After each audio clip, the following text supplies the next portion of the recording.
talk a little about money. For those of you who haven't heard of it, it's like Venmo for old people.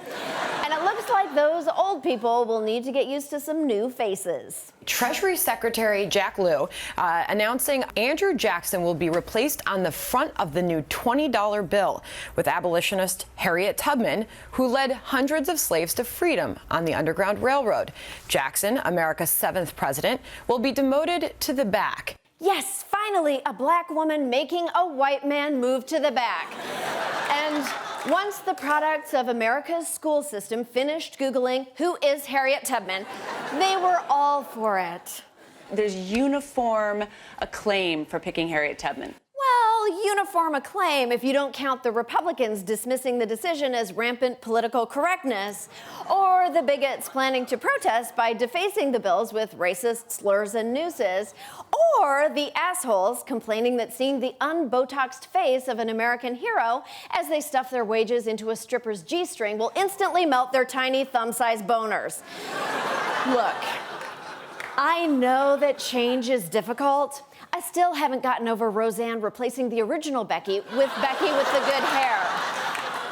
When we make such a dramatic change to something no one ever looks at, we have to consider the fragile feelings of white men who tragically appear on only 7 out of 7 bills currently in production.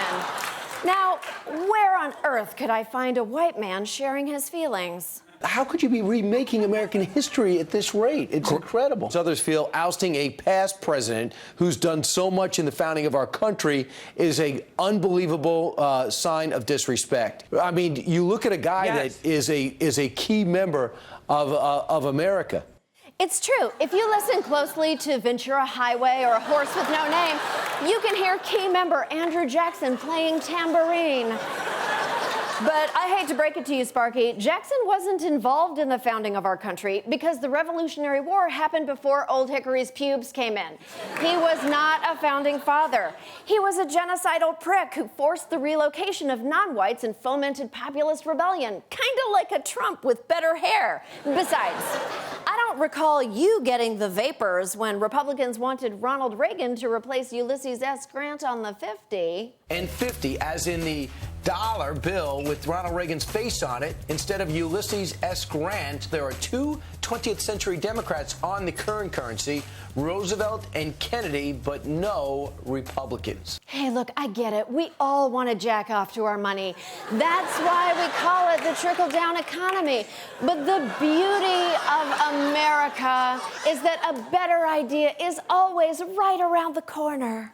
We can find another way to honor her. Maybe a $2 bill. Give Tubman her own bill, like a $25 bill. Yeah, hey, I need to break a 25. Can anyone give me 5 2s and a 15? You know what? You're right. This is so much simpler than just putting a black woman on the fucking 20. Any other stupid ideas? Create a whole new denomination, like a $6 bill or a $12 bill. That would be something. Yeah, that would be something. Make the black person worth exactly 3/5 of the white person's value. Gee, why hasn't anybody